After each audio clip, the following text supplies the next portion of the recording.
Mission Reflet d'ici. La communauté de Val d'Espoir travaille très fort pour que l'école du village demeure ouverte. Actuellement, 21 élèves fréquentent l'établissement séparé dans 2 classes. Le 18 février dernier, un projet d'école entrepreneuriale et communautaire a été présenté à la commission scolaire René Lévesque. J'ai rencontré Nathalie Meunier, directrice de l'école de Val d'Espoir. Bien, mesdames, messieurs, à votre section entrevue de votre émission Reflet d'ici, cette semaine, nous recevons en studio Madame Nathalie Meunier, directrice de l'école Assomption de Val d'Espoir. Tout d'abord, bonsoir, Madame Nathalie. Bonsoir, M. Da Silva. Ça va bien? Très bien, vous-même. Bienvenue dans les studios de la télévision communautaire de Grande-Rivière et un grand merci d'avoir accepté de nous donner une entrevue aujourd'hui. C'est un plaisir. Alors, le sujet de l'entrevue d'aujourd'hui, nous allons parler de l'école Assomption de Val d'Espoir qui se dote d'un nouveau projet éducatif communautaire entrepreneurial. C'est bien ça? Exactement. Alors, pour les gens à la maison, peut-être faire un bref historique de comment ce projet en est venu à voir le jour et peut-être expliquer aussi en quoi ça consiste ce genre de projet-là. D'accord. Donc, au printemps dernier, j'ai reçu le mandat du Conseil des commissaires de réviser le projet éducatif de l'école Assomption. Et donc, dès septembre, on a formé un comité projet éducatif, qu'on a appelé Comité projet éducatif Assomption, et qui est constitué de parents, de membres de la communauté et de membres de l'équipe école. Ce sont tous également des membres du conseil d'établissement de l'école. Donc, dès septembre dernier, nous avons commencé à constituer le portrait de la situation, analyser les forces, les défis aussi qu'on avait dans notre milieu pour dégager des priorités et donner une couleur particulière à notre école. Ce qui s'est dégagé de tout ce travail de réflexion-là et de concertation, c'est qu'il y avait une très grande force au niveau communautaire à Val d'Espoir. Je n'apprends rien à personne en disant tout ça. Et on voulait la reconnaître dans notre école également. Donc, l'aspect communautaire est vite ressorti comme étant une force et également une priorité qu'on voulait se donner. Également, on voulait aborder certains défis qui se posaient à nos élèves puisqu'ils sont peu nombreux. Et on se disait comment on peut aborder l'aspect de socialisation de nos élèves dans un contexte où ils sont une vingtaine, mais ils ont des belles forces aussi au niveau de la coopération. L'idée, tranquillement, pas vite, a germé d'aller faire rejaillir un peu leur force entrepreneuriale, de faire ressortir tout ça. D'où la couleur communautaire et entrepreneuriale, qui est une couleur très particulière là, dans la commission scolaire qu'on va avoir. On parle vraiment d'une façon de fonctionner qui va être connectée directement sur le milieu, hein? Exactement. Donc, chaque élève aura de façon individuelle ou en équipe à définir un projet. Quand on parle d'entrepreneuriat, on ne parle pas nécessairement de fabriquer des produits ou de fabriquer des choses, là, des objets pour les vendre. Ça peut être des services, ça peut être aussi d'organiser des événements. Donc, chacun, en équipe ou de façon individuelle, comme je le disais, va avoir à se définir un projet à partir des besoins qu'il va avoir observés dans la communauté. Donc, pour combler quelque chose, un besoin, un manque, comme n'importe quel entrepreneur, et puis par la suite, aura à se donner des objectifs et à aller chercher des ressources à l'intérieur de l'école, mais également à l'extérieur, d'où l'aspect communautaire du projet, pour pouvoir réaliser son projet. Au niveau de l'accessibilité, au niveau de l'étudiant, pour avoir une formation qui est dite équivalente aux autres écoles qui l'entourent, est-ce qu'ils vont répondre aux mêmes objectifs au niveau académique que les autres écoles? Que ça va plutôt être un projet qui va devenir connexe à l'éducation habituelle qu'on retrouve dans les écoles qui entourent? Exactement. La grille matière ou le régime pédagogique demeure le même que dans n'importe quelle autre école. Le projet que l'élève va vivre va lui permettre d'aller chercher des compétences en français, en mathématiques ou en univers social ou peu importe, dans toutes les autres disciplines. Ça va être comme intégré. Absolument. C'est totalement intégré au programme de formation et ça va même permettre d'intégrer justement les différentes compétences qu'il va avoir développées, soit disciplinaires, français, mathématiques, anglais, etc., ou les compétences transversales, donc communiquer, coopérer. Donc, ça va lui permettre de mettre ça à profit et d'en développer de nouvelles, bien entendu, à travers tout le processus de son projet.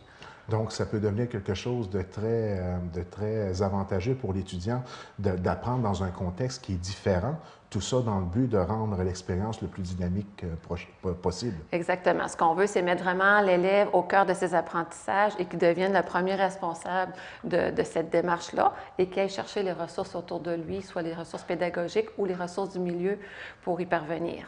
Effectivement, je n'apprends rien à personne en disant qu'on vit quand même une réalité assez particulière au niveau des différentes écoles de la commission scolaire René Lévesque. Le projet qui voit le jour à Val d'Espoir, est-ce que c'est un projet qui va aussi dans le sens de donner une vocation particulière à l'école et aider l'école à avoir une mission qui se démarque un peu des autres pour essayer naturellement de faire en sorte que son avenir soit garanti, bien sûr? C'est sûr qu'à l'origine, lorsque le Conseil des commissaires nous a confié ce mandat-là à la direction et au conseil d'établissement de réviser le projet éducatif, il y avait cette intention-là de vraiment se définir de façon particulière. L'intention première, c'est de retenir autant que possible les gens sur notre territoire parce qu'on a des demandes pour aller dans d'autres écoles. Et ça, c'est le droit du parent là, de faire cette demande-là, puis on l'accepte évidemment.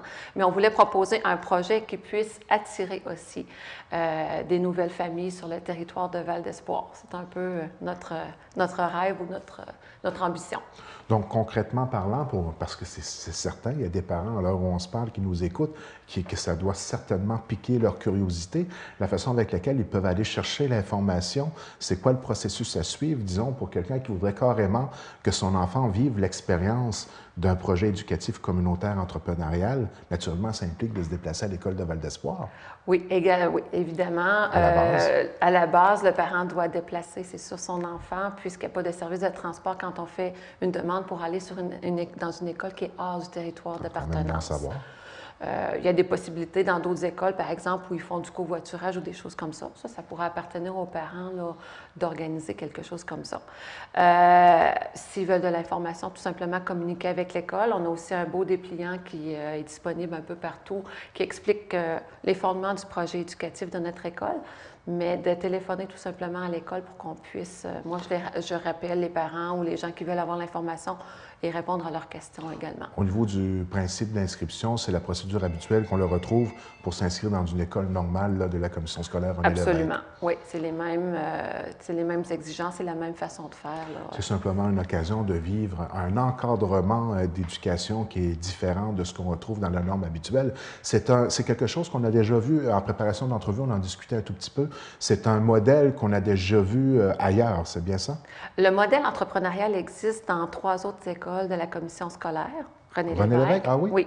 Il y a 2 écoles primaires, Pointe-à-la-Croix et puis New Richmond, et une école secondaire qui est Antoine Bernard de Carleton, qui vivent le projet entrepreneurial. Donc, vous n'êtes pas les premiers? Non. Donc, c'est quelque chose qui a pratiquement fait ses preuves. Hein? Absolument. Et il y a un réseau aussi au national d'écoles, des colloques, des échanges inter-écoles. C'est très, très intéressant et très stimulant, autant pour le personnel que pour les élèves eux-mêmes. Justement, parlant personnel, est-ce que ça amène un changement au niveau de l'équipe de professeurs, au niveau de l'équipe, disons, en guillemets, des employés carrément? Ils sont naturellement des employés de la commission scolaire René Lévesque, mais au niveau de l'équipe qui va avoir à travailler à l'école de Val d'Espoir particulièrement, est-ce que ça amène un changement? Ou ça consolide non, ça n'amène pas de changement. Ça pourrait consolider les personnes qui sont en place. Oui. Puis, il va y avoir un programme, une planification de développement continu pour que ces personnes-là puissent s'approprier l'encadrement, les notions de base pour bien accompagner nos élèves là, dans ce modèle-là. Bien, c'est super intéressant. C'est un beau défi. Oui, oui. Et ça débute quand? Implantation septembre 2014, donc dès la rentrée. Donc, il est loin d'être trop tard pour pouvoir entrer dans le processus d'inscription, pour pouvoir vivre cette expérience-là. Est-ce que c'est un cheminement qui est selon un cycle particulier où on parle d'un encadrement allant dans ce sens-là de la première à la 6e année? C'est de la première à la 6e année. C'est sûr que les attentes vont être différenciées pour le petit de première année versus le grand de 6e année par rapport aux attentes de l'ampleur du projet et de l'implication. Mais non, le petit de première année va également être dans cette démarche-là. Et je ne peux ne pas poser la question en ce qui concerne le processus de garder l'école de Val d'Espoir en place. J'imagine que que c'est un pas dans la bonne direction pour faire en sorte que l'école de Val d'Espoir continue à exister et qu'elle puisse, dans les années à venir, offrir le service aux gens naturellement, parce qu'on sait que perdre une école dans une communauté, c'est un drame. Donc, ça permet à l'école de Val d'Espoir de pouvoir se donner des atouts qui vont faire en sorte qu'elle va pouvoir continuer à demeurer avec sa vocation première qui est d'enseigner aux enfants de son territoire immédiat. Exactement. En tout cas, c'est la conviction que nous, on en a par rapport à ce projet-là. Bien, Madame Meulieu, merci beaucoup de votre visite à l'émission Reflet d'ici. Puis le projet me semble tellement intéressant que je vais même oser aller faire un petit tour, peut-être après qu'il y aura peut-être la moitié de l'année de fait, faire un petit bilan, comment ça va, puis informer les gens là-dessus. Excellent. Vous serez toujours le bienvenu. C'est un grand merci encore une fois et au plaisir de se revoir. Merci beaucoup.